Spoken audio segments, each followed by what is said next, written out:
Hello, everybody. How you guys doing? Welcome. It is Thursday night, October 27th, and we are here for another exciting live edition of Wrestle Rewind. Yeah! Absolutely. Woo! How you guys doing? I'm your host, Jose Casabona. I am the host of Wrestle Rewind, host of the Ravens Flock, founder of this awesome, amazing channel that you guys have subscribed to. You still refuse to call yourself executive producer of the programs, even though you are? I am the executive producer. I am tall. I am bald. I am the handsome bald devil. And most importantly, I am a wrestling fan. And Yay! And so is the man who I'm about to introduce. And that man is the host of the Black Files, my tag partner for Wrestle Rewind, the man who puts in the man hours behind all the videos that we produce on this channel every single week, Mr. Juan Arouse. Thank you for that introduction, Jose, and don't you ever forget the Mister. And much like all our other shows on this channel, we are simulcasting on youtube.com/theravensflock and twitch.tv/theravensflock online. Hit the subscribe or the follow button on the bottom right corner of your screen. Hit that notification bell to stay up to date on all of our media content. Leave your questions and comments down below, and we will answer them during the duration that we are live. And if you wish to go above and beyond to help the Ravens Flock, then you can become an inner flocker for $4.99 a month, and you will have access to special perks as part of our membership service. Juan, tell them. Don't mind if I do. Folks who are inner flockers of the Ravens Flock channel here on YouTube get access to all sorts of funky, beautiful things, such as our custom emojis. By the way, we are 2 subscribers away from being able to unlock a new emoji. So if anybody's feeling froggy, want to step up, go ahead and hit that join button so we can unlock another emoji there for you guys. You'll also have access to Members First and Members Only videos, meaning Members First means that you get the front row center, you get the sneak peek, you get the VIP seating on it. But Members Only, that's the champagne room, that's the green room party, that's the invite only where you have to have your invite texted to you. It's VIP. You also have access to our exclusive Members Only discount to our merch store, link in the description below, and you'll also have access to us being a part of the conversations as we help shape the future, as you guys help shape the future of the Ravens Flock channel here. So if you're feeling froggy, if you want to do that, and if it's within your means, feel free to become an inner flocker today. First of all, I want to give a big thank you to all the folks who tuned in last week when I did the Tuesday Night War, taking a break from our normal format. Can I just show that stupid thumbnail off just one more time? One more time, and then we'll move on. Because we did that for kicks and giggles, folks. It was literally just the thumbnail of the Wednesday Night War, but we dubbed it over with Tuesday dumped night. it over. because both shows were going head to head. Tuesday night, like I said, it was a break from our normal format. That's one and done. That's over with, and we're back to our normal format. And in case you don't know what our normal format is, I'll be more than happy to tell you. What we do is that we review 3 of the most exciting professional wrestling programs in North America today. That is WWE's NXT, All Elite Wrestling's AEW Dynamite, and Impact Wrestling. Now, before I get into this week's NXT, I do want to talk about the main event from this year's NXT pay-per-view event, NXT's Halloween Havoc. Give me a second over here. I got to set us up, set the mood. Go right ahead. Go right ahead. Yeah, this stuff is still work in progress here, folks. So here we go. Let's actually bring it. What in the world happened with this image? It's so big. It's so strong. I mean, it's not my fault. That's all I need to. That's all you need to know. While I'm getting this set up, I actually want us to go ahead and say hi to the folks in the YouTube chat. I want to say hello to Lisa Boo, D Nice, Santi, and Brandon Torres, all coming in from the Nerd Report team. Thank you very much for coming. And we would like to say hi. It's a we. Yeah, I meant to say we. You know, I meant to say we. We. Also, Nikki Bella from our Mod Squad and V's channel, one of our resident inner flockers here, showing off their bird. Yes, showing indeed. Off their badge. Showing off all the custom-made emojis, and we appreciate all of you. Nikki Bella was saying Elon Musk has completed the sale of buying Twitter. Yeah, I just heard the news. He's a douche. That's going to be a topic for another time. Toilet. Didi croissant. I'm going to throw a croissant in the chat. Juan, let's go ahead and talk about the main event of Halloween Havoc, please. Yeah, let's go right ahead. So here we go. So it's the triple threat match Braun Breaker defending the NXT Championship against Ilya Dragunov from Moscow, Russia. And from Bray County, Whitler, Ireland, this crazy psychopath who spends his time with acupuncture needles and being on his face, which is so bizarre. and fucking spying and creeping on people through surveillance cameras, Mr. JD McDonough. Yeah, that would be. Oh yeah, so JD McDonough's the dude on the right. Ilya Dragunov being the dude on the left, and obviously Braun Breaker is the NXT champion. The champion. This was a fun triple threat match between all three competitors. All three of them brought their games. Yeah, no. Most of the majority of the match, JD McDonough was playing the puppeteer, and he was manipulating the entire situation, having Braun Breaker and Ilya Dragunov facing each other more times than with JD McDonough. They got some pretty cool spots in there. What I liked was like in the first attempt when Braun Breaker tried to go for a spear, Ilya Dragunov intercepted and turned it into a torpedo from Moscow, which is a running headbutt. Oh my lord! So Yeah. so Ilya Dragunov's just like, I'm gonna just run at this giant, jacked up mofo, Braun Breaker, literally a child of Rick Steiner, for crying out loud, and I'm just gonna hit him in the head, hit him in the face with my head. Yes. What could possibly go wrong? And Meanwhile, then and JD McDonough over here in the corner being a little sneaky douche, like, yes, everything's going according to my Oh, no. design. You want to try Blah, blah, sneaky blah, blah. douche? Check this out. So this happened during the middle of the match, and it looked like Ilya Dragunov was finally going to win. But just as the referee was about to hit the third count, JD McDonough caught the referee's hand before he could, right in front of Dragunov, pissing him off. Oh, I was like, no, buddy. I'm just letting you soften him up for me. Thank you for kneading the bread. Now it's time for me to cook. It was certainly a lot of fun. And there was another spot during the match that I want to call attention to where Braun Breaker and JD McDonough were at the top corner, the top turnbuckle, and I'm trying to remember what happened. I'd like to think that it was Braun Breaker who pulled off a Frankensteiner on JD McDonough, and then Ilya Dragunov intercepted McDonough midair, caught him, and planted him with a sit-down powerbomb. Like, haha, screw you, buddy. You want to screw me out of the win? I'm screwing you out of the win first, so take that. And then we get to the finish. JD McDonough is out cold at ringside, and Braun Breaker got his second win, plants Ilya Dragunov with his signature moves, the power slam, and then clinches it with the spear, pinning him right in front of JD McDonough, who just came up short, trying to break it up, but couldn't do it, and Braun Breaker gets the win. Your winner, and still NXT champion, Braun Breaker. Yeah. And that's it. The show ends with Braun Breaker celebrating. There was no surprise cash-in from Austin Theory, who teased it on the go-home show of NXT. What was that all about? That was pointless. Why? I'll tell you why. Because apparently Triple H has a bone to pick with Austin Theory. He's like, oh, hey, I'm going to send you down to NXT because I don't want you anywhere near the main shows. Oh, cool. So I'm going to wrestle in NXT? Who said anything about wrestling? I'm just sending you there. Now, go away. Okay, now I don't like you. Hang on a minute. Now, one could make the argument that there could be a bigger payoff in long term, or maybe some long term, for Austin Theory to cash in and win the NXT title. Yeah, no, I like simplest explanation tends to be the correct one. Don't forget Occam's razor. Don't forget the crap that I taught you, Jose. But don't also forget that Triple H is smart in the wrestling business. He knows how to book stuff. Yeah, he knows how to book stuff, but he also knows how to hold grudges. That is true. Yeah, don't forget that. It could be either one or the other. What I'm trying to say is that we shouldn't lean on one side of the story.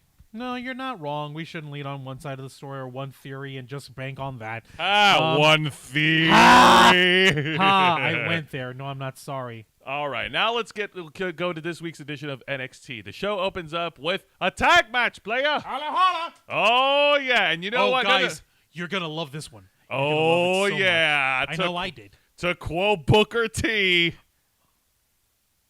You thought I was going to do it, didn't you? I will hit you. You thought I was going to do it, didn't you? Okay. All right. No. We got a great tag match for the NXT Women's Tag Team titles as the champions Katana Chance and Kaden Carter, the Party Ninja Girls, take on the team of Zoe Stark and Nikita Lyons. Oh, my God. Okay. I know I'm a thirsty old man. I know I'm a dirty old rotten old fart. But God Damn, there was so much cake in that ring. Oh, these ladies were serving up platters of cake for everyone to feast upon. They it was were. a feast of the eyes. It was wonderful, I tell you. Wonderful. That's why I'm throwing up cake emojis in the chat. Yes, indeed. If it you was folks definitely like cake, whether it be male, female, or in between, go ahead and throw up some cake emojis. It was folks. definitely it was definitely a fun tag match, with cake included. And during the middle of the match, it looked like Zoe Stark and Nikita Lyons got the win because like Zoe Stark pinned one of the tag partners and she got the victory. There was no kick out or anything.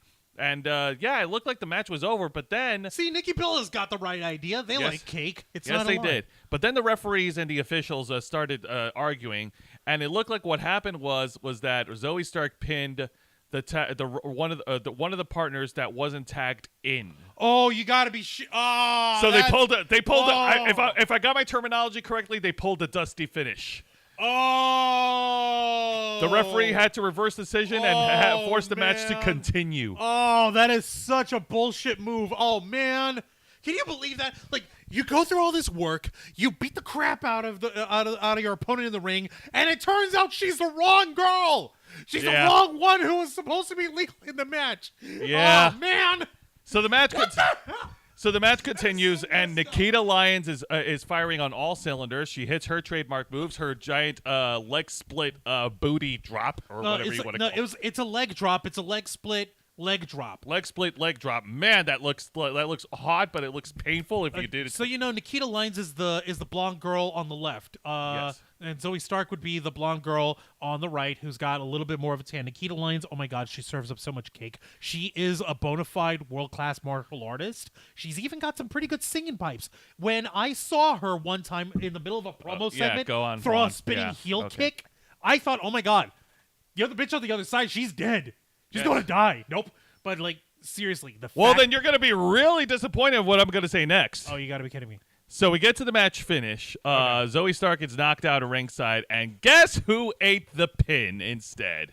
Oh, no. Katana Chance and Kaden Carter secured the victory after hitting Nikita Lyons with their tag team finishing move, and Nikita Lyons was pinned. Your winners, and still the NXT Women's Tag Team Champions, Katana Chance and Kaden Carter. Ah, damn. Okay, two things. Number one, I don't hate Katana Chance and Kaden Carter. They're excellent athletes. These ladies damn well deserve to be NXT Tag Champs. That's not the issue. The issue that I've got is, why's it gotta be Nikita Lyons eating the loss? God damn it. Which takes me to number two, which is it takes two women double teaming this beautiful blonde badass broad to keep her down for 3 seconds. Yeah. Like, so that's like, okay, she took the loss, but it took two people to beat her. Now, first Where of the all, hell was Zoe Stark in all this? Did she just get freaking concussed and all knocked right, out? let me Did explain. she Number die? one, Was she sent to Valhalla? let me explain. Did Number she be one, Elysian Fields? One, there's no need to cry over a spoiled cake. Number one.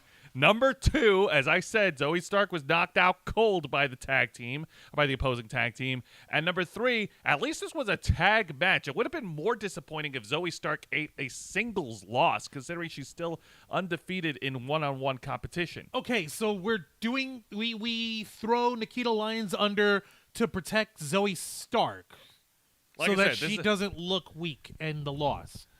I What are they building to with Zoe Stark? I have no idea. And Okay. at this point, I'm just going to go ahead and move on. It was certainly an exciting opening match. You can tell I'm over here like saying like this is freaking bananas. But and, the dusty finish just kind of was there. Like- it like, was there. Why? Why did it need to be there? I don't know. Uh. So, tell me why. Help- ain't help me- nothing help but one- a Help heartache. one make sense. Make it make sense.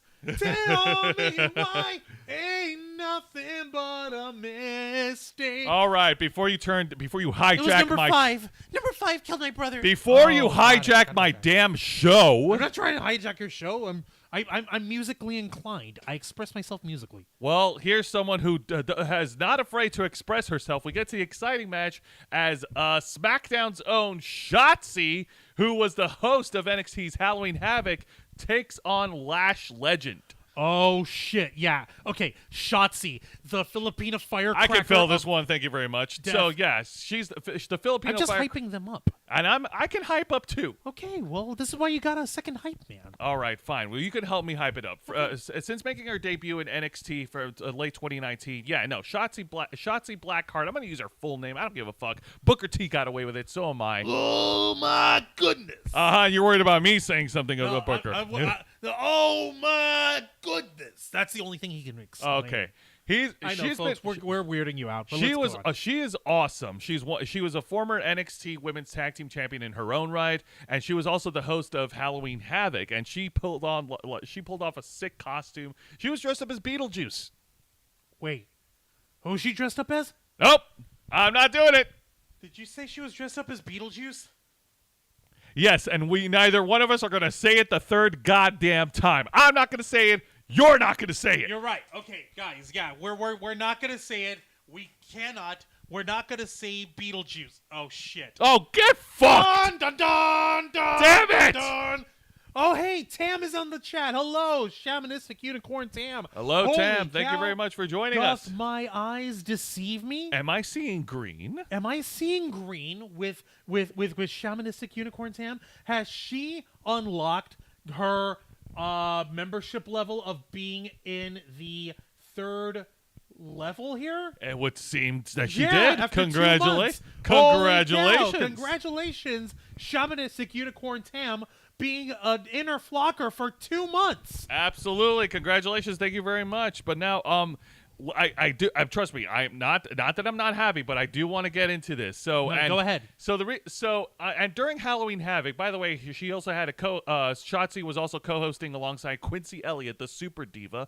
They were interrupted during a segment by Lash Legend, and Shotzi Blackheart took umbrage to Lash Legend's interruption, made quick work of her, and now they has fight. And in this fight, yeah, no, it looked like it was one-sided because, oh my God, Lash Legend is tall as F, and she towers over, well, just about any women in the NXT roster. Okay, so we're just talking about how tall she is, or? Well, she's also tall and powerful, but I'm sorry, Juan, her height stands out. All pun intended. Okay. So anyway, yeah, no, and it looked like Shotzi was cornered, and she was out at ringside, and then Lash Legend got into a war of words with Quincy Elliott at ringside during the match. Quincy Elliott did his usual thing, and Shotzi Blackheart was able to rally back, was able to fire back against Lash Legend, planting her what I think is her own version of Paige's finishing. I mean, Soraya's finishing move, the Rampage. I think. Yes, Nikki. You're right. Oh, Nikki's over here throwing up the pumpkins. The jack-o'-lanterns. Yes, indeed. The Rampage. Right. Shotzi picks up the win. Way to go, Shotzi! Thank you for showing up in NXT, tank and all. Holy shit, that was awesome. She drives a fucking tank and it fires off. Wait, is that what I saw over here? Is that what this is? No, that's not it. That's something else I will talk about, which is pretty exciting, and thank God. I'll get to it when I get to it. But yeah, no, I'm so happy to see Shotzi Blackheart. You know what? This is not a surprise. WWE stars from Raw and SmackDown, they do occasionally show up on NXT. It's been done since since as tale as old as time. So I don't want to hear any shit about, NXT has to borrow talent from Raw and SmackDown. No, that's always been the thing. Stop it. Yeah, no, exactly. It's pretty straightforward. Yes. It's when it comes to Shotzi and when it comes to the wrestler exchange here between Raw, SmackDown, and NXT, it's basically meant to be like, oh, hey, guys, here's like special guest appearance on NXT. Come take a look. And, oh, hey, here's NXT people appearing on Raw and SmackDown. That's why we had Solo Sikoa now now officially part of the main roster and part of the Bloodline. Yeah, and he's doing pretty well for himself. Now let's get to the exciting segment, and this was a video package, and I'm going to describe what happened here. In this video package, what the that mask belongs to a wrestler by the name of T-Bar, real name Dominic Dijakovic. So, a little background on this guy. So God. Okay, go ahead. So Dominic Dijakovic made his debut on NXT in 2019, and he has had great matches against Keith Lee, against what's his face, Damian Priest, Pete Dunne. He was a pretty good mid-carder. And then he, along with other talents from NXT, were called up to be part of one of the worst factions ever put together by WWE called Retribution. It was put together in such a dumb way. Basically, Retribution was meant to be like the WWE's version of Antifa, but like basically being chaotic and anarchic and like, oh, they're coming here to disrupt and destroy. But the moment there was any sort of like, oh, hey, by the way, these people are now WWE wrestlers. They're officially under contract. So, like, okay, so what? Are they going to keep destroying? Like, no, they're just going to be a faction of people with names like T-Bar and Slapjack and Mace and Knockjob and Reckoning and Lick Dick and Fart Knock. It was so stupid. The fact that Retribution was going on in 2020, the same year where we had crazy anarchy and civil rights protests, that was a coincidence not lost on many. It wasn't a coincidence. It was done by design, and it was not done well, and it was clearly fucking. They were wasted. So Dominic Dijakovic, he burnt the stupid T-bar mask. He burned the stupid T-bar mask, and it's teasing that he's going to be making a resurgence in NXT soon. Yay! I like resurgences. Yes, please revive the wrestlers who were mishandled by Vince McMahon's ugly touch. Exactly. Wow, you made. Why did you make that sound weird? Because Vince McMahon is weird. Yeah, you're right. I mean, the guy eats turkey sandwiches with nothing but maybe a little mustard, which is so weird. That is weird. Have a pickle. Yeah, eat a salad. Does he eat a salad? I don't think he eats a salad. No, it's not that. It's not eat a salad. It's like, dude, have some condiments, have some flavor. Come on, man. I don't know, man. He's bland as fuck. He eats a turkey sandwich with barely any flavor. That should tell you everything you need to know about Vince McMahon. Yeah, true. Next match? All right. This one was kind of a lackluster match. It's a match between the girl on the red is a newcomer. Her name is Sol DeRuca from California versus Indy Hartwell. And this match wasn't very long. And, in fact, it was very painful to watch. Not because they're bad at it, but because it's really bad to see Indy Hartwell wrestling in, I guess I want to say, the lower card level of this. Indy Hartwell did manage to get the win over Sol DeRuca. But at this point, I'm just ready for her to move on. Yeah, I know. Like, I didn't even bother with the other photos. Like, that's just it. Like, the Indy Hartwell won. But it felt like it didn't mean anything? It felt like it didn't mean anything because I'm ready for her to move on until we get a surprise run-in from someone. Well, let's just say she was excommunicado from a certain faction here. Elektra Lopez returns and destroys Indy Hartwell and Sol DeRuca. What? Elektra Lopez, she was the former valet of the Legado del Fantasma, and I guess we could say that she's like, what, excommunicado from the group? No, she's not excommunicated from the group. See, the group got brought up to SmackDown and they substituted Elektra Lopez with Zelina Vega. Zelina Vega is already a megastar. She's already very popular with the WWE crowd, and she's already a hell of a wrestler. She brings more star power and more of a presence to Legado del Fantasma. Meanwhile, Elektra Lopez, let's not mince words, she's had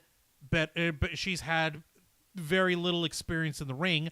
This will give her a little bit more of that polish, and I guess Indy Hartwell having that sort of lower mid-card or like upper mid-card freaking feel to her right now, this will help to like, okay, it didn't feel like it meant anything, but Elektra Lopez is going to make it mean something by attacking Indy Hartwell. That still doesn't change my feeling of Indy Hartwell's place in NXT. I mean, the majority of the family are already on Raw, and at this point, I'm just waiting for her to go to Raw and reunite with Dexter Lumis. That would be so sweet and stupid. Go ahead, have Johnny Gargano and Candice LeRae and Dexter Lumis and Indy Hartwell back together again. And maybe find a way to mend bridges with Austin Theory and then have the Way return. Like, the one thing that I do believe that Raw could do better with is having more indie wrestling. Yes! Thank you. And as for Elektra Lopez, I will have to argue against what you said. Elektra Lopez is a talented wrestler. She wrestled for Ring of Honor. Okay. Well, I guess in that case, they're just trying to polish her story-wise. Yeah, I was going to say, but as far as star power and, cutting promos, obviously Zelina Vega's got that in the bag. Yeah, see, that's what I was trying to get across earlier about Zelina taking her place in Legado del Fantasma. Yeah, no, definitely. But now The let's Phantom League. Yeah, I know, right? All right, let's get to the what the fuck segment of the night. Okay. This was teased from Halloween Havoc. The faction Schism, Joe Gacy, Rip Fowler, and Jagger Reed.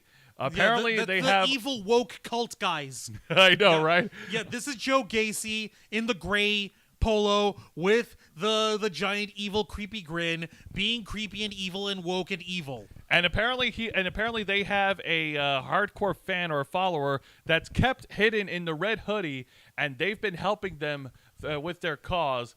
And on Tuesday night, they would reveal who this masked follower would be. And man, this is crazy. Okay, guys, you're not ready for this. I'm not ready for this. The masked follower is none other than a new WWE NXT newcomer. Her name is Ava Rain. Her real life name is Simone Johnson. She is, I kid you not, if I'm not mistaken, Juan, correct me, the daughter of WWE Hall of Famer and former WWE World Champion. Is he in the Hall of Fame? No, not yet. Well, yeah, fine. The former WWE World Champion, The Rock. Yeah. Simone Johnson is the daughter of Rock the Dwayne Johnson. She's wrestling under the name Ava Rain in order to establish an identity for herself. And what they're establishing in her very first appearance here on camera is that she has joined Joe Gacy's evil woke cult faction Schism. Because they're more of a family. No, because they're more of a family to her than she's ever known. Oh, damn! That actually has implications. Like, no matter how much power and influence and eyebrow raising, the trailblazing eyebrow raising, jabroni beating, pie eating, her father, legendary Rock the Dwayne Johnson does, he didn't make her feel like family. Oh, damn! And there are some freaking. Tam, you actually brought up a good emoji over there with the monocle, like eyebrow raise. There's some faux intellectuals on YouTube and TikTok and Twitter and Instagram and on Facebook. Everyone's like, why don't they just throw her right in the main roster and have her feud with Charlotte Flair or so? Because it doesn't work that way. Dude, no, I can explain this rant. Please explain. Guys, it's not as simple as just throwing someone in a high-level match just because of name value all alone. Even Charlotte Flair, she needed time to refine her talents in NXT before she hit it the big time. She only went by Charlotte to begin with. Yes. She was not all that great in the ring. She was very athletic. She was very toned. She had a build. She could move, but she was not well in the ring yet. It took quite a few years of Charlotte to become Charlotte Flair. Let me put it this way. Charlotte Flair has been in the WWE since 2013. It took her, let's see, she didn't make her main roster jump until 2016. So it took She's been into wrestling, she's been into WWE for 9 years. All right? She spent the first 3 years of the career in NXT fine-tuning herself before being called up to the main roster. Actually, no, I take it back. She was called up to the main roster in 2015. The point is, it doesn't work that way. You can't just hotshot a newcomer just because they have name value. Exactly. And more to the point, what are the other freaking arguments on there? Like, oh, well, they did it with Dominic Mysterio, and he's great in the ring. Like, Dominic Mysterio is learning as he goes. That doesn't mean that he's great. That doesn't mean that he's an excellent pro wrestler. The whole bit of his coming up straight to the main roster was that he was brought in by Rey Mysterio, by his dad. Hang on a minute, Juancho. Are you sure his name is Dominic Mysterio or Subinic Mysterio? If he wants mommy, it's mommy. If he wants Poppy, then he gets Poppy. First of all, and Tam is actually digging the storyline of Ava Rain. Not one, like, number one, the whole point of her taking the name Ava Rain is she wants to be her own woman. If she's going to wrestle, she wants to be her own person. And the storyline reason of her being like, oh, the Schism were more of a family to me than I've ever known. So hang on a minute, Juancho. So what you're saying is this new dynamic with Ava Rain actually works. Yeah, it works for her purposes. It makes sense. And it's working as it ties in with Schism. As stupid as it is, yes. So what you're saying is... No, I'm not saying that. Well, I'm going to say it. Wancho, this is a very important question. Do you smell what Joe Gacy's cooking? Eat a dick. In the worst possible way. And keep it rancid and unwashed like your ass because you're clearly just rubbing this shit in. How dare you? I could do worse. That's the worst part. I know that you could do worse than this. All right, let's get to the main event of the night, and this is a rematch. JD McDonough goes one-on-one against Ilya Dragunov. Ilya Dragunov is still not physically able to and is not 100% following the Halloween Havoc main event. He's sporting bandages on his ribs, but he still carried on the fight. It was a great effort. And, and Ilya Dragunov was pulling off all the stops. One of the cool spots that he pulled was that he did a superplex from the top turnbuckle, and then he followed it up. Like, he rolled over and then hit a fist drop right onto JD McDonough. Like, I thought it was like, it wasn't John Cena, like, fist dropping, but he fist dropped him like crazy. That was awesome. And then as he was going for his finishing move, he was going to go for we get to the finish. He was going to go for the running torpedo, but like his ribs like gave out, and he tried to run as fast as he can, only for JD McDonough to catch him in a chokehold, and then it forced Ilya Dragunov to pass out. He wasn't moving, he wasn't responding. The referee had to call the match. So your winner by referee stoppage, JD McDonough, and the show ends with WWE officials and the paramedics carrying out Ilya Dragunov in a stretcher. Oh man! Shit! Oh okay. boy, So that's an issue. That is a problem. very big issue. Oh man! Shuck it, duck it, quack, quack. That's not how you use that. No, that's not how you. Yeah, you're right. The way how to use Lisa it is Boone hitting the ring over here. 1, 2, 3. Okay, ding, fine. Ding, ding. You're right. Yeah. The right way to use it would be shuck it, duck it, quack, quack. I am done with him.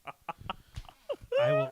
Okay, you know what? Yeah, you get that, then I get what I'm gonna freaking holler out. Now let's go ahead and talk about this week's edition of AEW Dynamite. I confuse. Hit the boom, Dynamite.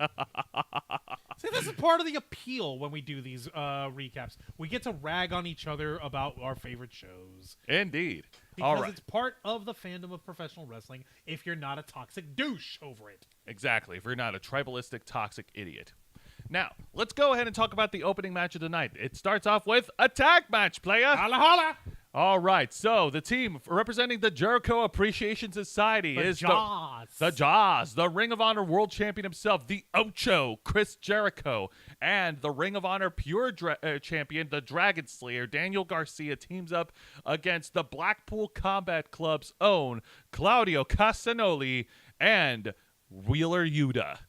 And this was pretty much a fun tag match. I like that ringside. The Jericho Appreciation Society was at ringside, and man, Jake Hager wearing that purple gangster like Gilligan hat or whatever the fuck it was. That is like the most entertaining thing that he has done in his entire wrestling career.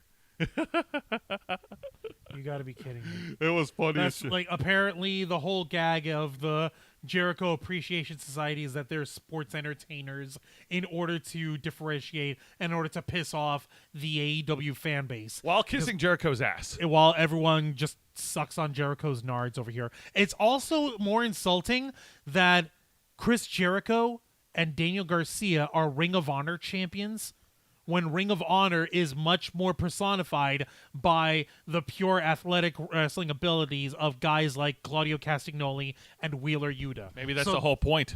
The point is that they want you to hate them because they represent everything that that they're not from Ring of Honor. Because they're the antithesis. They're the antithesis of Ring of Honor. Sports entertainers. I mean, after all, he's the Ocho, for Christ. And yet the fans still love him. And when he came out to the ring, for God's sakes, they kept singing Judas. Could you imagine imagine being popular to the point where you could turn face and heel in a flip of a dime. You could be the most hated. You could be the most villainous character in the wrestling, and the fans will still cheer for you. Well, that's kind of what happens. I mean, after all, like I said, Chris Jericho is the Ocho. A lot of cool. So a lot of cool spots I want to call to this match, mainly are surrounding Claudio Castagnoli. First of all, I like how Claudio intercepted like the code breaker at first, and he reversed the walls of Jericho. The Swiss Superman in action. I cannot get enough.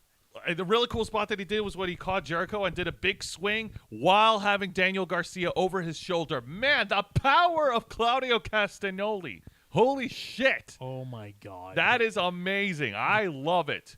It all comes ahead to the finish. Wheeler Yuta still pounding away on Daniel Garcia, and Claudio Castagnoli, he fires back at Jericho, hits him with the neutralizer, getting the win. Your winners, the Blackpool Combat Club. Thank you, Jesus. Something makes sense again on Dynamite. Also, it's kind of it's also a bit of a consolation prize considering Jericho beat Claudio Castagnoli for the Ring of Honor World Title. So he got, I guess, Claudio got his win back. I don't know, but it goes to show you there's nothing that's above the man himself, the Ocho, Chris Jericho.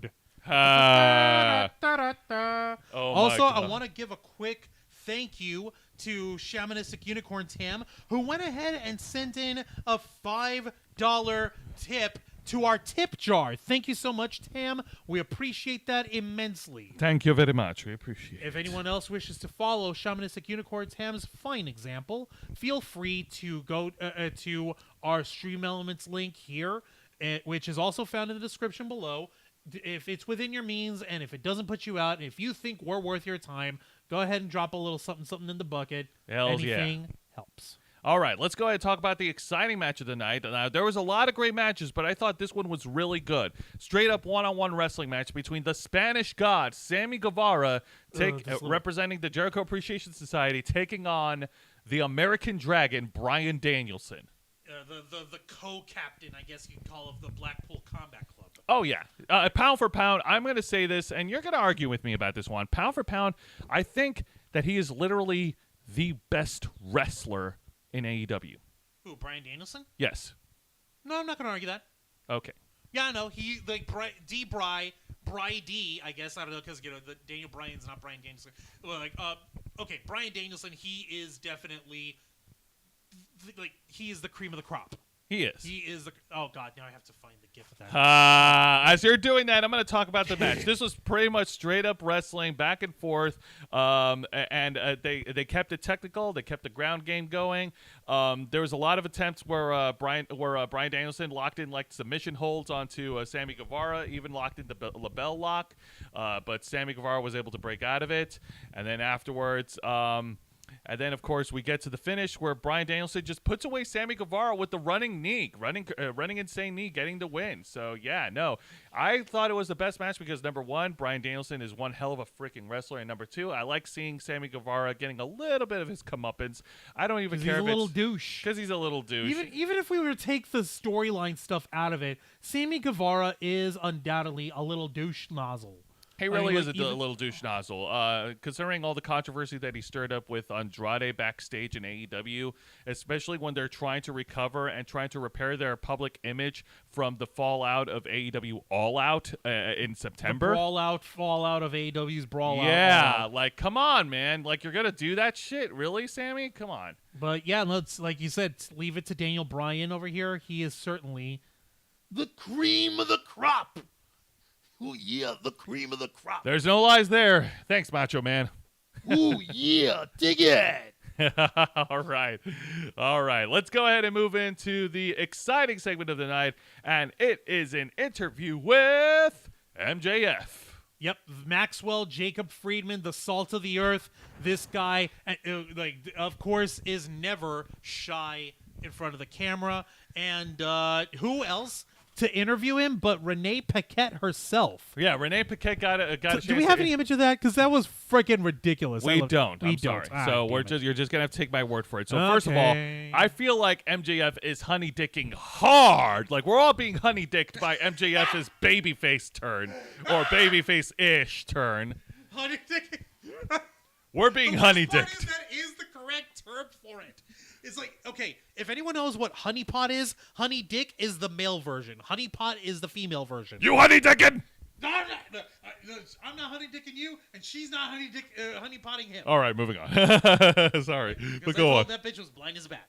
All right, but yeah, no. Okay. MJF was pretty much selling it. He was selling it as a babyface while also talking trash at Jon Moxley, his opponent at Full Gear, And making fun of Renee, his wife. And making fun of Renee. Yeah, no. And, oh, man.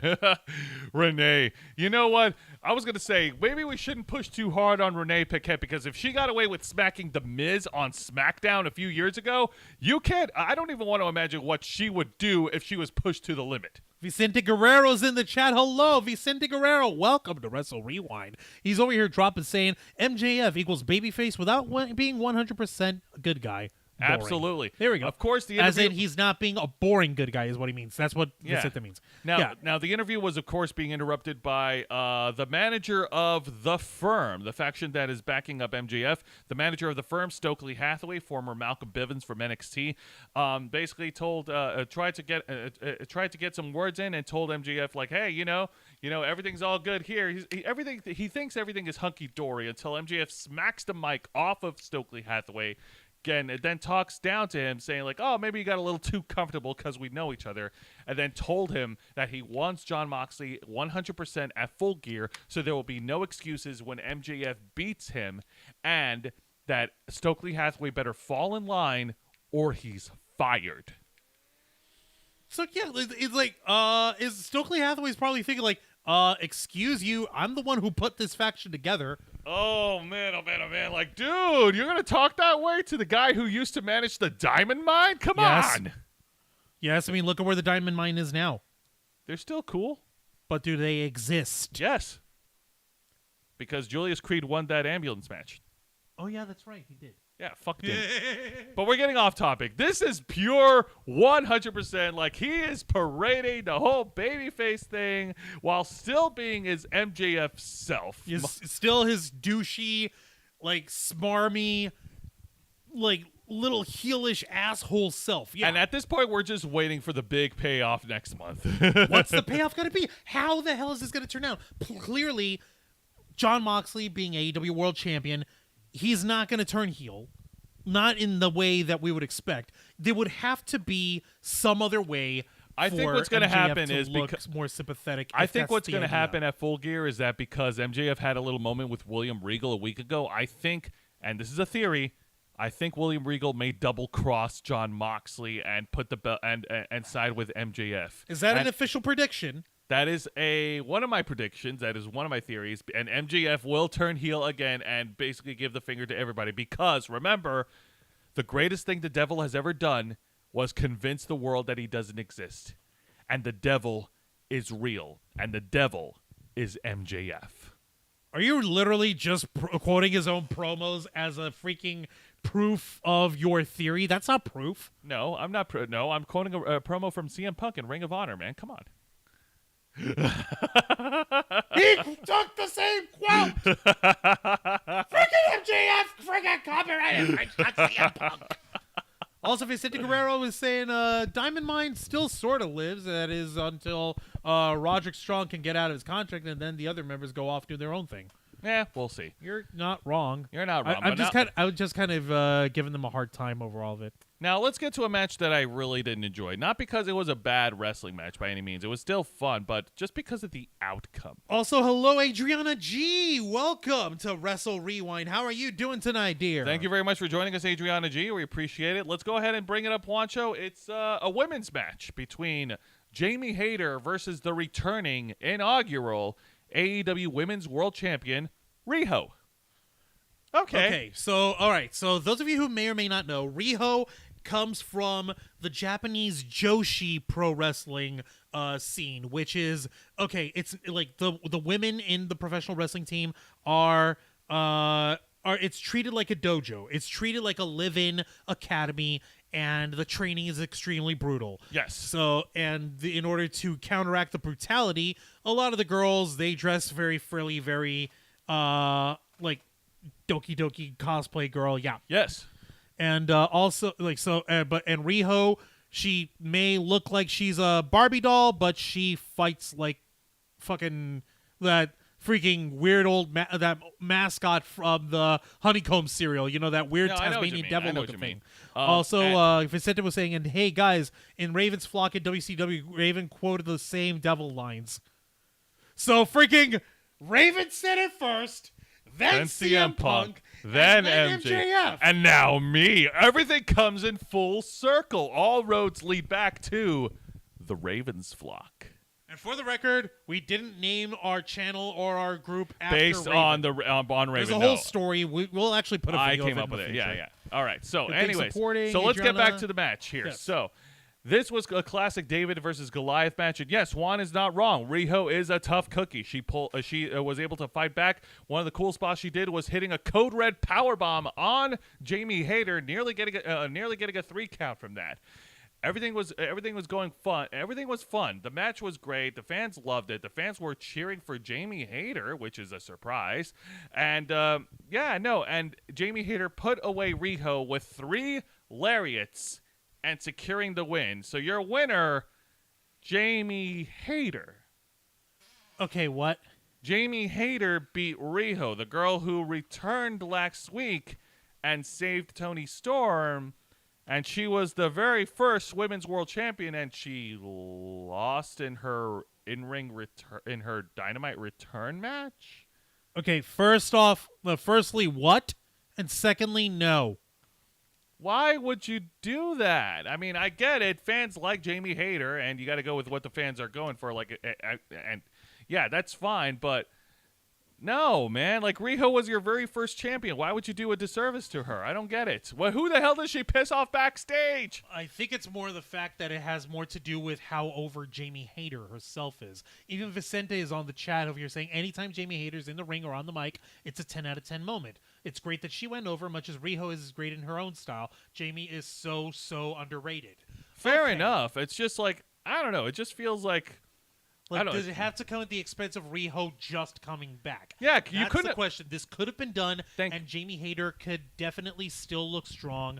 But did it have to come at the expense of Riho? That's it. That's the point. That's the question. That's the thing that's got Jose tied up in a knot. Yeah, He's got no. a pretzel in his head. I got a pretzel in And- my head. I got a pretzel head, Juan. And Shamtam is dropping off Infinity Gauntlet hearts. Hey. Oh yes. boy.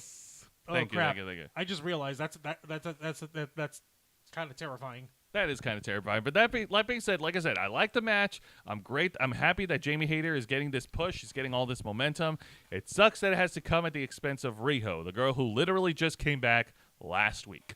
Well, not an issue over here at this point. It's just a matter of like, okay, did Riho look exceptionally weak in the match, or did she still look No, like a absolutely badass? not. She looked like a badass. It was a great match. Then I guess it's not that much of a loss. I guess. Oh, well. I guess I'll get over it. But now let's get to the segment that nobody cares for. This was, okay, it was starting off. It got convoluted so quick in the span of 30 seconds. It started off with Renee Paquette trying to interview her BFF Soraya. They were both excited. Soraya. They were both excited. They're both happy because they're both in AEW. And then they were rudely interrupted by Britt fucking Baker, because who the fuck else is going to interrupt? Joseph, it's Dr. Britt Baker. I'm sorry. Dr. Britt fucking Baker. DMD. Yeah, get it right or don't say it at all. She She didn't go to evil dentistry school to be called just Britt fucking Baker. Thank you. Put the doctor in her name. All right. She interrupted the whole. actual dentist, Let me folks. get to it, please. She interrupted the interview. Everything got convoluted. Renee Paquette had to basically shut down both women, and then Britt Baker just walked off like it was whatever. Like, what the fuck was even the point? What the fuck was the point of the interruption? Why? Just so you could have some time on front of the camera? Apparently. I don't fucking know anymore. I'm getting tired of like this fucking. I don't know. It's like. It's Also, a like- double-edged sword. No. Hang on a minute. I'm getting on a rant. This is a shoot. It Okay, feels like a this- double-edged sword Oh. whenever Britt Baker is on screen. Whether it's cutting, she's great as a wrestler. Don't get me wrong, and she's great on the mic. I'm glad she's improving as she's digging her as a heel. But anytime she does these interruptions, he's interrupting this person, interrupting that, interrupting this, interrupting that. Let them have their fucking interviews and get it over with. Or better yet, don't interrupt don't come in until the end. Let them think that they got through their interview without an issue, and then boom, smack them in the face. Seriously, I have never seen, okay, I have, but this is a clear example of Britt Baker being pushed to the fucking moon, like to the point where she could do anything and get away with anything backstage, and I don't know. I feel like it's just annoying. See? And then they would have to come over and see, you finished what you said, and then I attacked you. Thank you. That's not that hard, Britt. That was a very awkward example, but thank you. That's the only example I could show. All right. Yeah, Vicente was saying Baker and Soraya's promo battle was not great, but it could have been good if at least if it went 2 minutes. Yeah, no, it just evolved in like 30, in a spam of seconds. It's what happened, man. Spam of seconds. All right. As in it was canned ham, canned pork. All right, let's get to the segment that's got a lot of wrestling fans, even the diehard AEW fans, talking. There was a cryptic video focusing on, it was flashbacking to all of the moments from the beginning of AEW till now with the Elite, Kenny Omega and the Young Bucks. And they were pulling a Thanos where each memorable moment where they show of the Young Bucks and Kenny Omega, they were being snapped out of existence in every scene. And also what I noticed is that, at the end of it all, it wasn't just them being snapped out of existence, but also the E in AEW was the first thing to go. So they're basically coming back. They're basically coming. Okay, it is so fucking obvious. It is such. It's so egocentric. Okay. I was royally pissed off, and I shared this with the little group chat that we're on, and I basically okay, so they made this very elaborate, very clearly expensive, because digitally erasing Kenny and the Bucks out of all of these videos. I mean, that was a cool effect.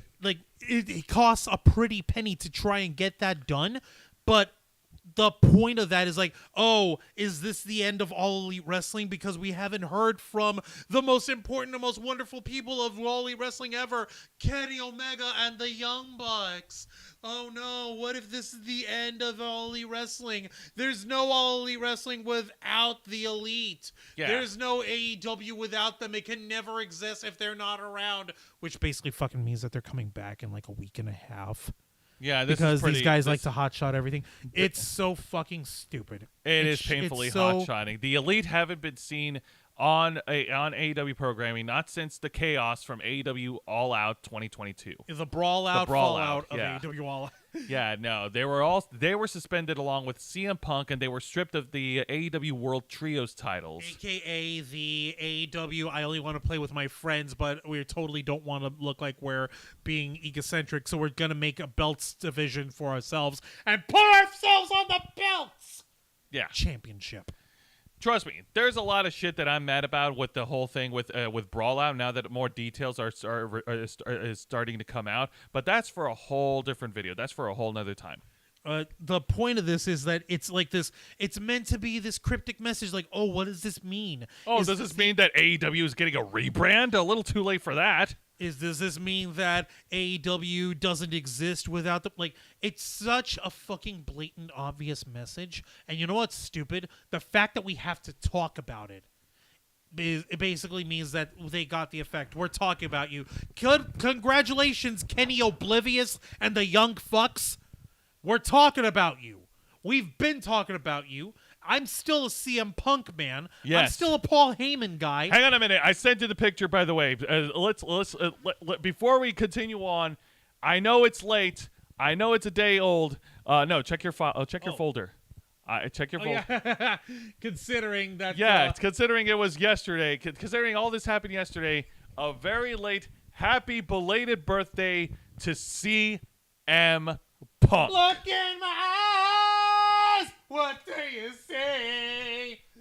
The cult of personality. CM Punk is now 44 years old, and say what you want about him. Yes, controversy follows him no matter where he goes. He's already, and yes, I know it's weird because right now of his standing with AEW, but let me briefly talk about the great things that CM Punk has brought to wrestling.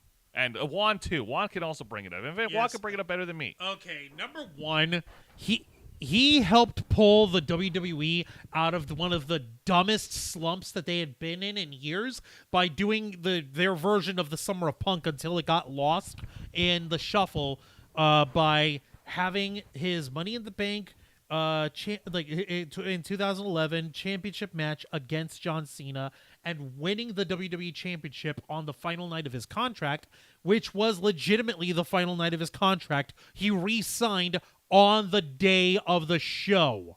Yeah. And he literally okay, it's one way or another, I'm out of here, but you know what? I want to secure my future. And he did, until they fucked him. He helped bring mic work into professional wrestling in a brand new level, the likes of which we hadn't seen since men like Jake the Snake Roberts, since Rowdy Roddy Piper, since who's another great talker? Macho Man, for Christ's sake. Macho Man, yeah, no. CM Punk at the time, like in the early 2000s, like when he cashed in and won his first world title in 2008 against Edge, like he was basically like one of the guys that we wouldn't expect to become world champion. And if it weren't for him, we wouldn't have guys like AJ Styles, Bryan Danielson, breaking out and becoming stars in their own rights. Right, exactly.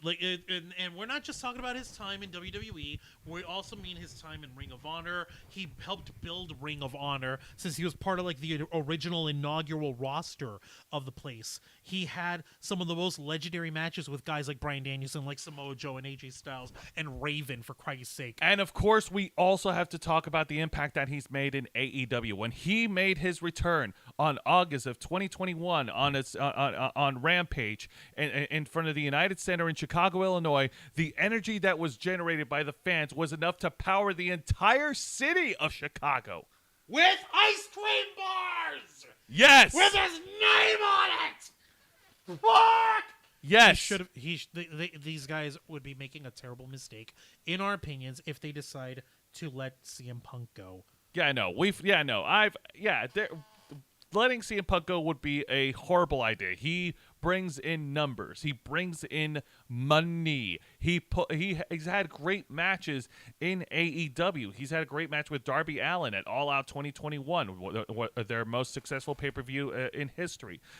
He's had great encounters with Eddie Kingston, MJF. He's had great battles with Jon Moxley, and yeah, no, it's freaking awesome.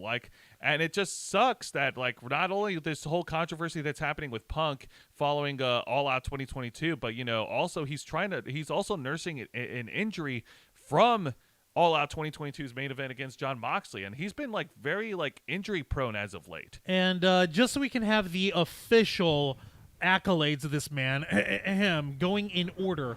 Let's see here. You're really laying it in thick. Let's see here. Let's see. In terms of professional wrestling, Ohio Valley Wrestling's OVW Heavyweight Championship, OVW Southern Tag Team Championship, and OVW Television Championship. He's won each of those one time. In IWA Mid-South, he's an IWA Mid-South Heavyweight Champion 5 times and a 2-time IWA Mid-South Light Heavyweight Champion. Let's skip ahead to Ring of Honor because nobody gives a fuck about everything else. 2-time Ring of Honor Tag Team Champion with Cole Cabana when they were part of the Second City Saints. He's a Ring of Honor Hall of Famer class of 2022 and a 1-time Ring of Honor World Champion. In WWE, he has held the ECW World Championship, 3-time World Heavyweight Champion, 1-time World Tag Team Champion, 2 times WWE Champion, 1-time WWE Intercontinental Champion, 2-time Money in the Bank winner, which was 2008 and 2009. He won the #1 contendership for the Intercontinental Championship tournament in 2008, and he was the 19th Triple Crown champion, and he was a 7-time Slammy Award winner. And of course, let us not forget All Elite Wrestling. He's won the AEW Dynamite Award twice. Once in both for 2022. One was best mic a moment on the mic for his triumphant return, and one was his promo against MJF on Thanksgiving Eve. And of course, he is a 2-time All Elite Wrestling World Champion. Yes. So, yeah. Thank you, Shamanistic Unicorn Tam. You threw up the right emojis over here. Birthday celebrations and championship belts galore for the best in the world. I will continue marking out on this guy until the day I die. Dude, that's fine. You keep marking out on CM Punk. I'm going to keep marking out on Cody Rhodes, the American Nightmare. Imbecile, something, Cody Rhodes. All right, let's go ahead and get back to the review. Let's talk about the main event of AEW Dynamite, and I feel like this was terribly hot-shining. What's up? I was actually going to say real quick the comments from Vicente and from Tam. Vicente was saying Britt Baker might be the less toxic version of Charlotte Flair. The Elite being crossed out, but still getting a promo commercial should mean they're not fired. The firing was just the internet wrestling community talking. Ha, I wish. On a side note, Punk would beat the Young Bucks in a fight, but he would have a harder time fighting Kenny.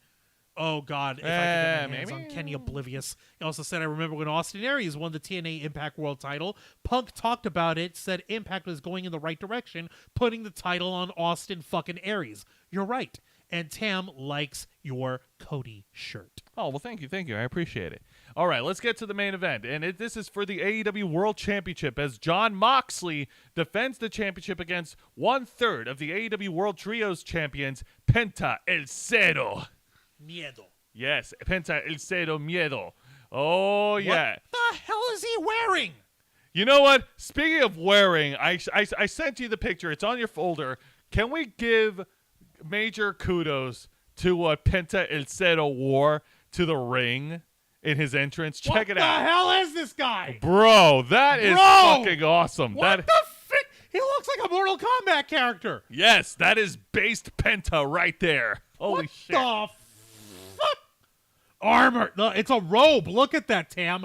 He's got shoulder pads on his robe. Yeah. And his shoulder pads are luchador masks. Yeah. Yeah. What? It's the fucking awesome. Absolute shit.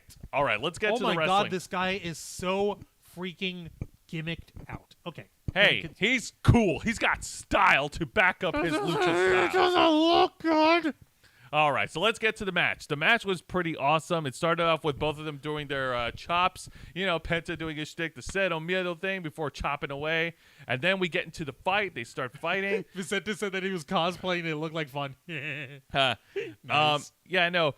Jon Moxley was able to reverse the Fear Factor attempt by Penta El Zero to try to plant Penta with a pile driver, only getting a 2 count.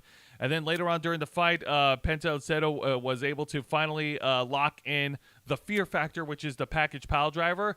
But Jon Moxley kicked out after 2, and then we get to the finish, and it looks like Penta was going to pull off a springboard attack from the second rope, only for Moxley to intercept him, hit him with the paradigm shift before rolling him over and connecting with the Death Rider to get the win. Your winner and still AEW World Champion Jon Moxley. And then after the match, Jon Moxley was attacked by the Firm, headed by Stokely Hathaway. MJF was on the stage, and he was teasing that he was going to either let it happen or help out. Then he went down to the ring, and he was trying to get the Firm to back off on him, and then he fired Stokely Hathaway, only for the Firm to destroy MJF. Ethan Page hit MJF with the Ego's Edge, the over-the-shoulder powerbomb, and then the show closes off with W. Morrissey choke slamming MJF through the Timekeeper's table. Ow. Ow. Ow. All in defense of Moxley. All in defense of his opponent. I know. What This is crazy. in the hell? It's 2022 and MJF is a babyface. It's almost as if MJF, yeah, like you said, it's almost as if MJF is trying to be a babyface, like he's trying to be a good guy. What the hell? That being said, I felt that the main event match was hot-shotting like crazy because you're having Jon Moxley defending the world title against Penta El Zero when that match could have been saved for a pay-per-view event down the road because Penta El Zero, Miedo, he definitely is main event caliber. But what's he doing with a championship match? Does he have do the win-loss records even count anymore? What is a win-loss record? Oh yeah, I forgot. Yeah, which is kind of ironic because Tony Khan prides himself at being a sports guy, you know, because he's head of the Jacksonville Jaguars. He's also part of like the sports league for soccer. I don't fucking know anymore. Yeah. All right. So that being said, yeah, no, that is where Dynamite closes off. And now we're going to and you know what? It's been 2 weeks, 2 whole weeks since I've talked about Impact Wrestling. And the reason why is because, well, last week because we were gimmicking it up with the ratings war, and the week before that, I was very, very disappointed that the streaming service for YouTube that I've subscribed with was very PP because they didn't air their show on YouTube until like 9:15 p.m., like 45 minutes before we have to stream. And I'm sorry. I need time to watch this stuff so I could be ready. So, that being said, I missed quite a bit. So let's see what happened in Impact Wrestling. Shall we, Juan? Yeah, let's find out over here. Also, Vicente was saying that Big Boot from W. Morrissey ruined the Moxley celebration. Yeah, Moxley got his shit wrecked. Yes, he did. So, Impact Wrestling actually opens up before the actual show starts, and this is something I want to call attention to. So, this tag team here called The Kingdom, Mike Bennett and Matt Taven, they talked to the Impact Executive Director, Scott D'Amore. They were very disappointed that last week they lost their Impact World Tag titles to Rhino and Heath Slater. Wrap that around your head, Juan. Yeah, they were very angry. They felt like they've been mistreated since they got here. So, how does Scott D'Amore handle this situation? Easy. Why don't I just fire these guys? You're fired. You're fired. You're washed up. You're retired.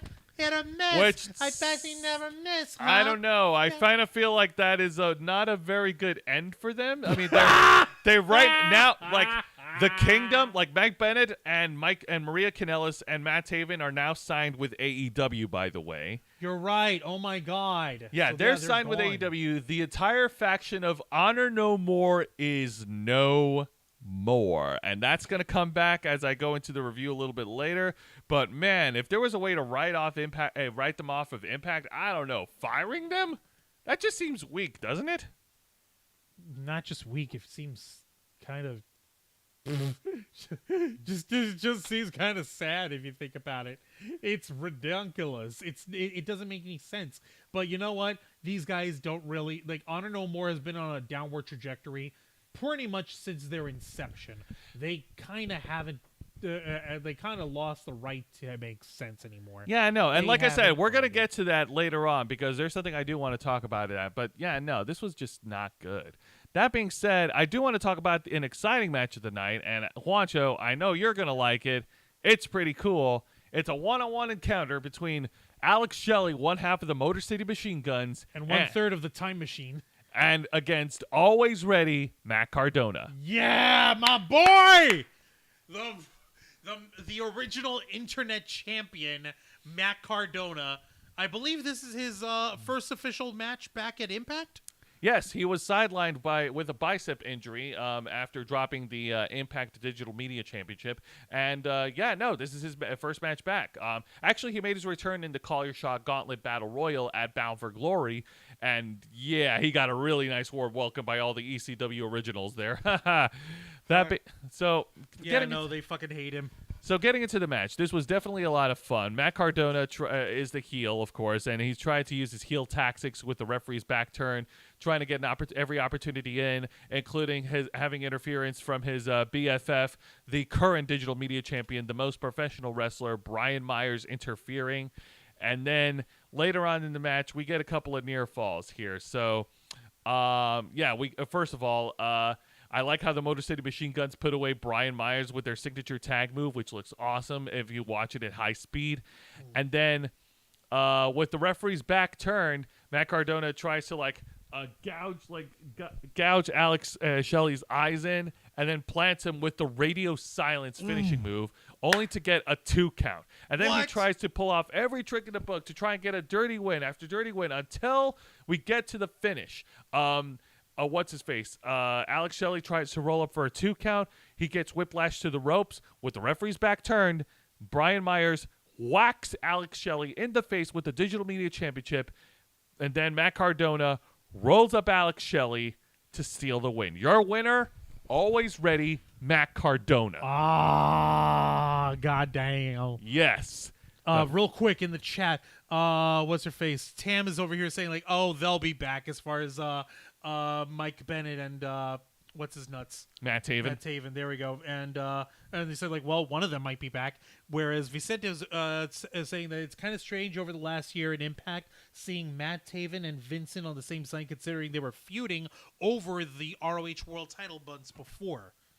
So yeah, no, you're right. That is a little, it is a little odd, but I guess putting them together as a faction, as Honor No More, I guess, was the way of them saying like, okay, no, we're going in for this one way of having ourselves in this faction over at Impact. Yeah, no, definitely.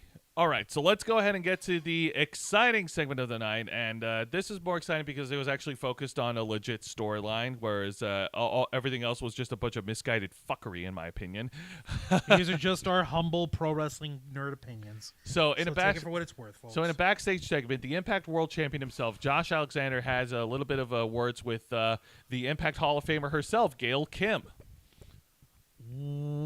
Gail Kim was giving her advice to Josh Alexander. The whole story is that the looming threat, the looming perceived threat, is that Bully Ray, formerly Bubba Ray Dudley from WWE, one half of the Dudley Boys, is apparently someone not to be trusted because he's had a whole history in Impact Wrestling being the president of the Aces and Eights, backstabbing everyone in the back, even as far as backstabbing his brother Devon.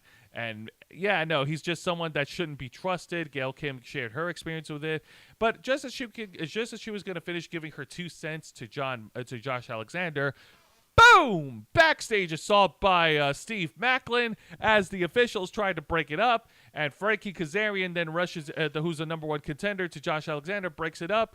Oh yeah, a little story there too. Frankie Kazarian won the Impact X Division Championship. Yep, go ahead and share that. Yep.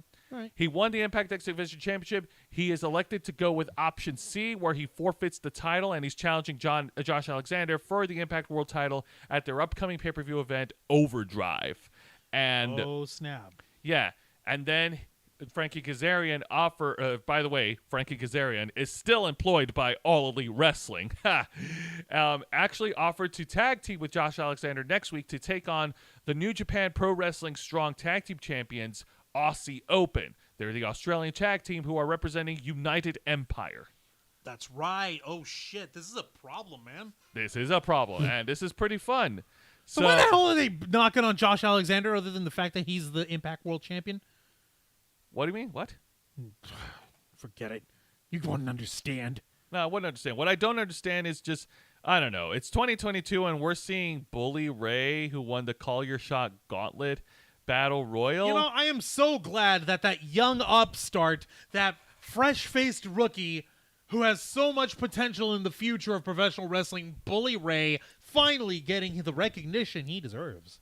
And a shot in the World Championship picture at Impact. Yes, because if anyone needs a shot, is a 50-plus-year-old guy who went through who knows how many tables. Was a multi-time Hall of Famer, multi-time multiversal tag team champion. How many times was he Impact World Champion? How many times has he held mid-card titles? I guess he just needs one more. What the hell? I don't fucking know. Vicente was like, besides Impact, Vincent has been working on XPW shows, and Bully Ray is on his own side. He tags and helps guys if it can be good for him. So Vicente doesn't trust Bully Ray either. Yeah, nobody does. Smart guy. Speaking of which, now let's get to a match that I really didn't care for, and you could erase that match and nobody would even care about it. And it is a one-on-one encounter between Chris Bay, representing the Bullet Club, versus the former ECW World Champion Tommy Dreamer, who is back in Impact Wrestling. And I'm sorry, the last time we spoke about him was not favorable. Tommy Dreamer was basically ostracized after his comments in the Dark Side of the Ring episode of covering the plane ride from hell in early 2021. Basically, he was being a little douchebag, like, oh, well, if the girl that Ric Flair threw his helicopter dick at, if she was so offended, if it was so hurtful to her, maybe she shouldn't have taken the settlement money? And maybe she shouldn't have taken the money and gone to the highest extent of the law to put this heinous person in jail. Like, he made a lot of comments that were not favorable. It was very gross. It was very ignorant. And somehow he still has a job. Somehow he still has a job, which tells you everything you need to know about Impact Wrestling and their standards, which is kind of why I'm a little disappointed in them right now. So I'm just going to get to the end of the match. The match ends with Chris Bay getting the win. There. Fuck him. I didn't even give it the freaking transition out. Just like, no, gone. All right. Just get out. Now let's get to, yeah, let's do it. It's the bad segment of the night. All right, so this is supposed to be a sit-down interview. Gia Miller is interviewing Eddie Edwards, the leader and the turncoat and the leader of Honor No More. And man, oh man, he looks just done. The faction is gone. Matt Taven and Mike Bennett and Maria Kanellis, they're in AEW. Vincent is gone. Kenny King is in the X Division tournament. He's focusing on himself. And tell me if this is good creative or bad creative. Eddie Edwards is feuding with PCO, the Frankenstein monster. Wait, he's feuding with his own buddy? He's feuding with his own Frankenstein monster? Wasn't Vincent supposed to be the dude keeping PCO on a collar and like electroshocking him into being their not human monster guy? No, because last week after Matt Taven and Mike Bennett lost the tag titles in the main event, PCO was called out. Eddie Edwards was shouting on him. PCO lost it. He snapped and destroyed Honor No More. And that's when Honor No More exploded. What the hell? Yeah. You gotta be kidding me. So Gia Miller was asking all these questions like, oh, what's wrong with the faction? How is this affecting your marriage? Like, yeah, no. How is this affecting your marriage? No, because they even brought that up as part of the storyline. Like Alicia. Yeah, it's just not. Alicia Edwards, his wife. Yeah, Alicia Edwards, his wife. Yeah, no, it's just not good. And Eddie Edwards, he cannot talk. He cannot talk his way out of a fucking paper bag. I'm sorry. He's just not good in promos, and I think that's one of the major points as to why Honor No More didn't succeed. Like, man, what a fucking waste of a super group. They came in with so much hype, being the being the rebel gang from Ring of Honor to run rough to try and take over Impact Wrestling, only to get destroyed at every turn by much of the established roster, along with old TNA wrestlers like James Storm and Chris Harris and Tommy Dreamer and Rhino. Wow, just freaking wow. Honor No More was definitely one of Impact Wrestling's like major creative blunders. It's like they had a great idea and it looked really strong, but they were booked to be such fucking posies of friggin' punk-ass crabs. Vicente was saying Bully Ray actually won his first Impact World title at 40 years old. So, yeah, time flies, but that just goes to show you how much of a difference 10 years makes on the guy. Yes. Also mentioned how Tommy Dreamer is great on the mic and great hardcore death matches.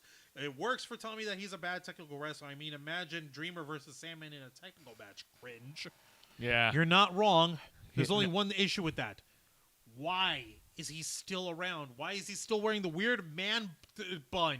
Why the hell is he still anything? Actually, you know what? To answer that question, because he actually did answer that question on the Dark Side of Ring episode, because he's 50. Because he says, and I quote, "I'm 50 years old, and I'm happy that I still have hair."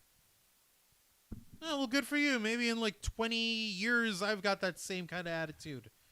Assuming I still have that much hair to begin with. That being said, I've torn it all off from these drunkenly ridiculous matches. No. But that being said, Honor No More was just a complete waste of a supergroup. Eddie Edwards definitely did not get any big push out of this since turning a heel and joining the group as their leader. Matt Taven and Mike Bennett got a little bit of moment of the sun as Impact World Tag Team Champions. That was the most that the faction could ever get. All they got a hold of was the Impact Tag titles. They tried like crazy to get a hold of Josh Alexander and tear him down and take the Impact World Championship and take to no avail. From these guys, and nothing. Yeah. Nathan, nada. Nothing. Also, Jose is your favorite announcer to Gene Rick. Thank you, Gene Rick, for dropping that $4.99. Oh, thank you. I'm your favorite announcer. Chat. Oh, thank you. I appreciate that. But no, let me run down. Much. Yeah, let me go ahead and continue running down the names. And Kenny King is just.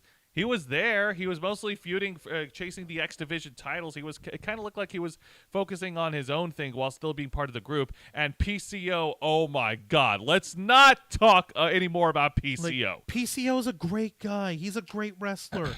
Yeah, but like the freaking segments that they had him with in the background with It's Vincent, goofy as shit. with Frankensteining him and him trying to look like he's rolling his eyes back and being electrocuted. It looked so hokey. It looked so bad.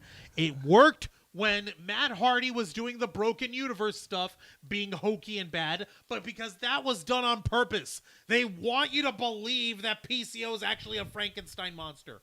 Good Lord. And Vincent has actually got a point. He's like, Honor No More, even at their worst, was still a lot better than Retribution. You're not wrong. Yeah, you're not wrong. That's why Dominik Dijakovic announced his return by burning the stupid T-bar mask. Exactly.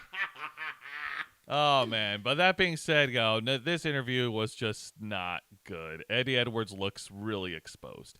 But now let's get weak and pathetic and stuff. Yeah. But now let's get to the main event, and it is a 6-person tag match. The Knockouts take the stage as the team of Vexed to the left, Deonna Purrazzo and Chelsea Green, the reigning Impact Knockouts tag team champions, along with Giselle Shaw, take on the Impact Knockouts Originals. I mean the TNA Knockouts Originals. I mean the team of Jordan Grace, the Impact Knockouts World Champion, teaming up with Taylor Wilde and Mickie James. This match still counts as part of Mickie James' last rodeo tour, which if you guys remember, Mickie James basically said every single match that she is in, she is going to have to win. And if she doesn't, she will retire on the spot. So for the last month or so, like 2 months now, every single knockout at Impact Wrestling has been gunning for Mickie James, trying to be the one to retire her. Yeah. One of the most legendary women's wrestlers in the history of the business, as Mickie James is working her way up to challenge for the Impact Knockouts World Title. Absolutely. So far, she's already Mickie James has since she started her final rodeo tour. She's been the last rodeo. She scored victories over Giselle Shaw and Mia Yim in singles competition. Yo, the match with Mia Yim was freaking epic. I remember that one. Yes, indeed. But now, getting into the 6-person tag match. Okay, first of all, there is way too many goddamn spots for me to call, just as much as there's way too many booties in that ring. Yeah, I'm not kidding. The booty game was on point. Okay, earlier tonight, when I was mentioning the Women's Tag Championship match at NXT, that was a cake fest, I take it back. This was the cake fest. There was so much booty.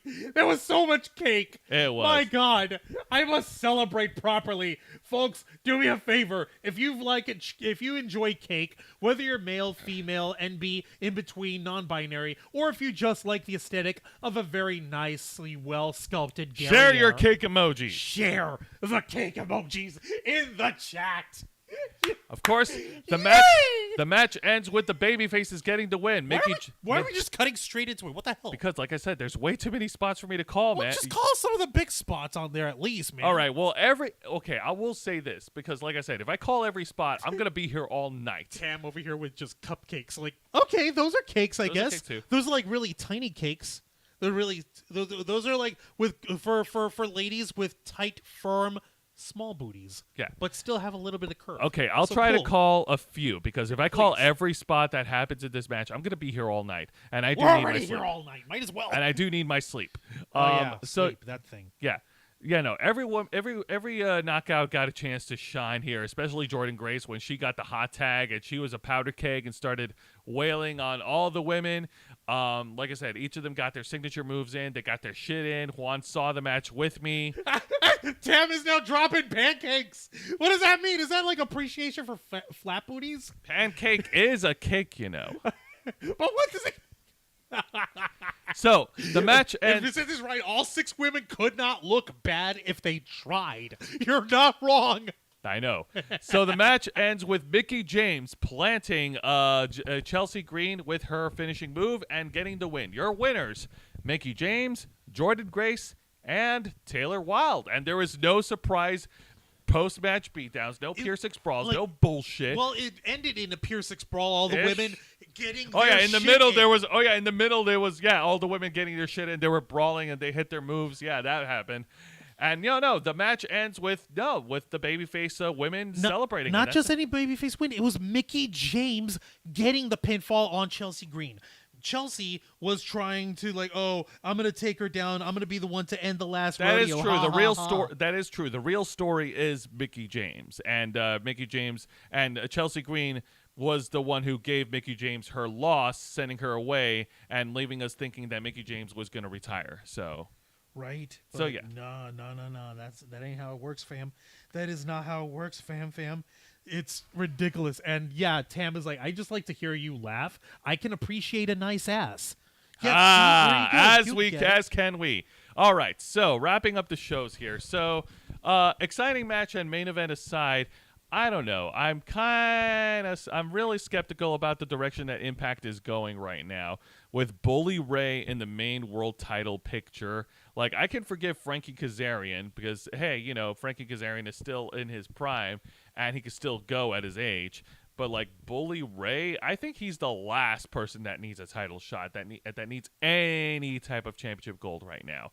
And all the stuff with Honor No More being dissolved and being just, boof, thrown under the rug, it's just...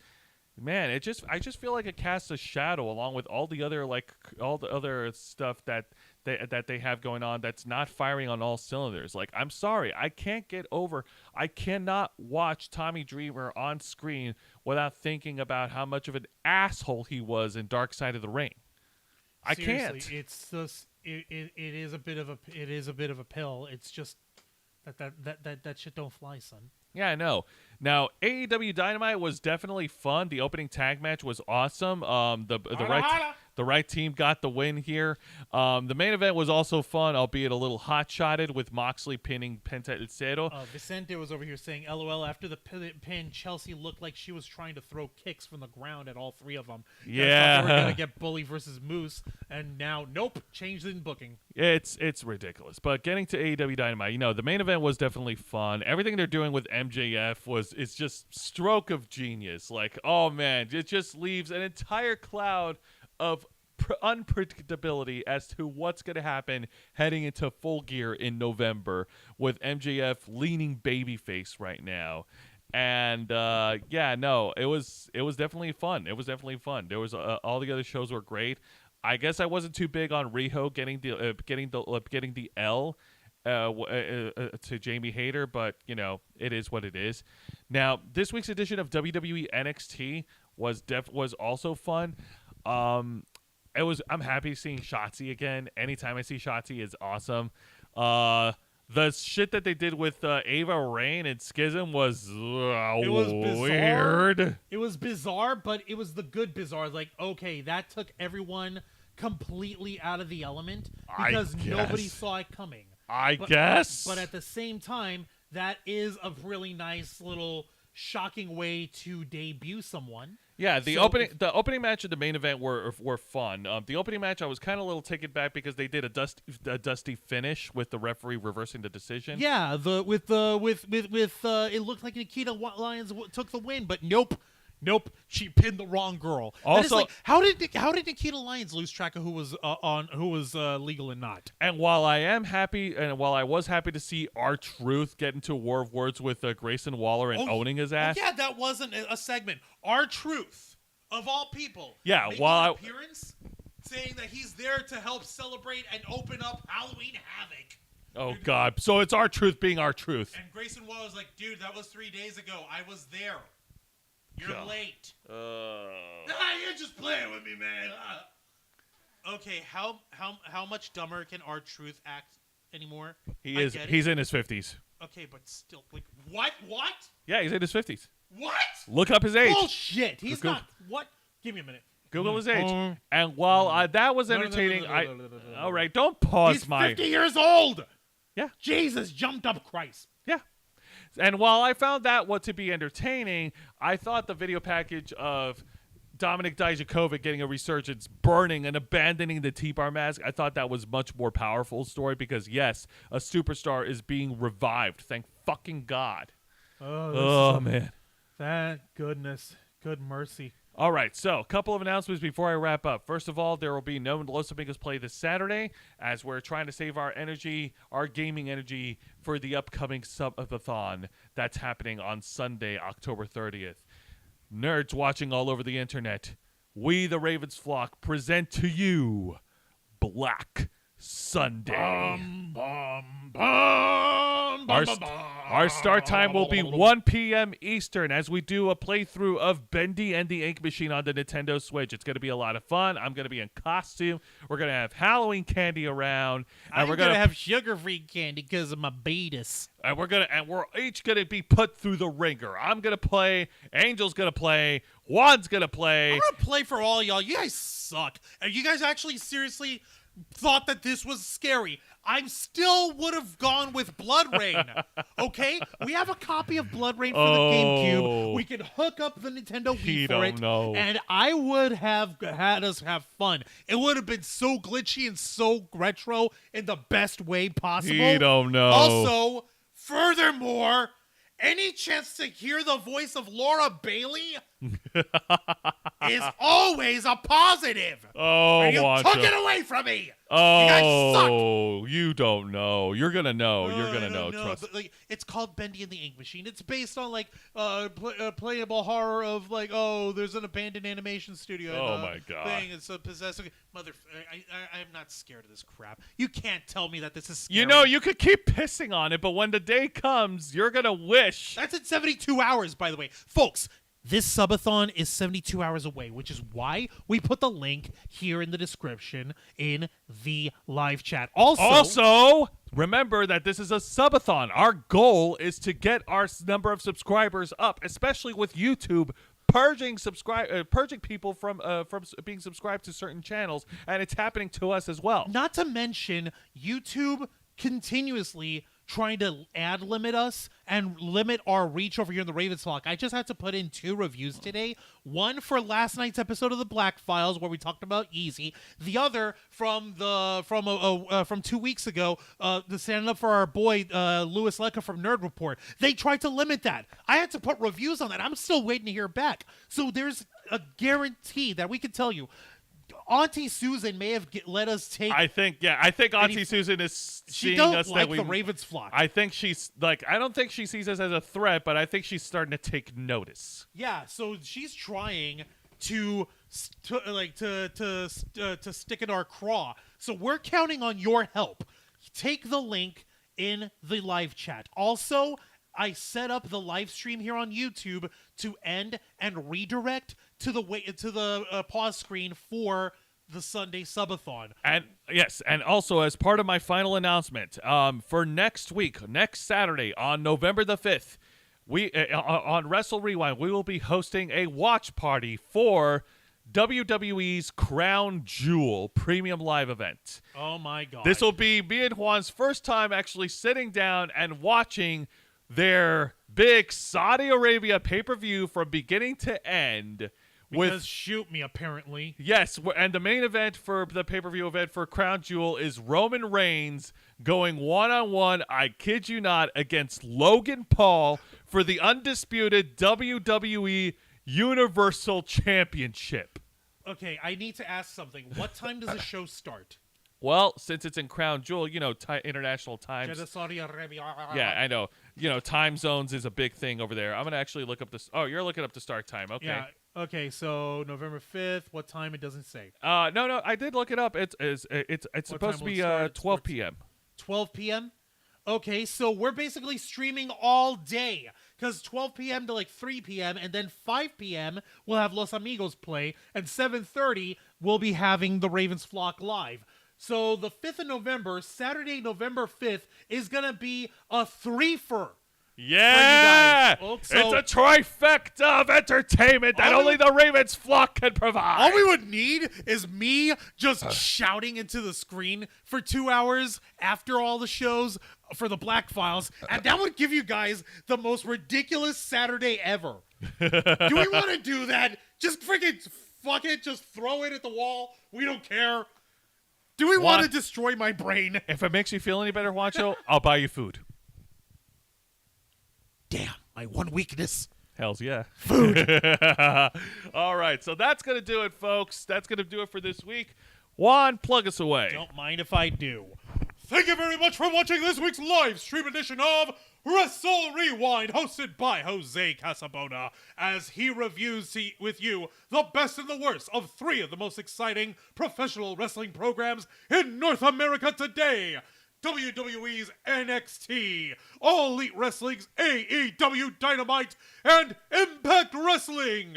Join us for the review and Wrestle Rewind live every Thursday night at 10 p.m. Eastern Time, simulcasting on YouTube and Twitch. Hit the subscribe and the follow button, ring the notification bell to stay up to date on all of our media content, and if you want to go above and beyond, hit the join button to become an Inner Flocker. For only $4.99 a month, you get access to all of our exclusive content and exclusive perks for Inner Flockers only. A link in the description below. Until next time, continue to follow us on Facebook.com/TheRavensFlock, Twitter.com/RavensFlock13, Instagram.com/TheRavensFlockOnline, Twitch.tv/TheRavensFlockOnline, and of course, remember to hit the subscribe button and the notification bell right here on our flagship platform, YouTube.com/TheRavensFlock, humble home of the Black Files, Los Amigos Play, Wrestle Rewind, and the Ravens Flock. All right, folks, thank you very much for tuning in to another exciting live edition of Wrestle Rewind. I'm your host, Jose Casabona. That was Juan Arouse, and I stand with CM Punk. Happy birthday, Punk. You're the best in the world.